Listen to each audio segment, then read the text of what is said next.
पंजाब की तूफानी बल्लेबाजी। पंजाब किंग्स ने पहले बल्लेबाजी करते हुए 20 ओवरों में 243/5 का विशाल स्कोर खड़ा किया। श्रेयस अय्यर ने 42 गेंदों में 97 रनों की तूफानी पारी खेली, जिसमें 5 चौके और 9 छक्के शामिल थे।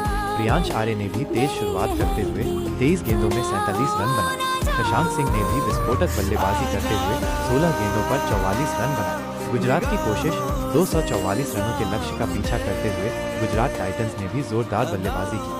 साई सुदर्शन ने 41 गेंदों में 74 रन बनाए, जिसमें 5 चौके और 6 छक्के शामिल थे। जोस बटलर ने 33 गेंदों में 54 रनों का योगदान दिया। पंजाब की गेंदबाजी। पंजाब किंग्स के गेंदबाजों ने दबाव बनाए रखा और महत्वपूर्ण समय पर विकेट ली। अर्शदीप सिंह ने 4 ओवर में 36 रन देकर 2 विकेट लिए। विजय कुमार वैश्य के किफायती ओवरों ने मैच का रुख पलटने में अहम भूमिका निभाई। परिणाम: पंजाब किंग्स ने गुजरात टाइटंस को 11 रनों से हराया।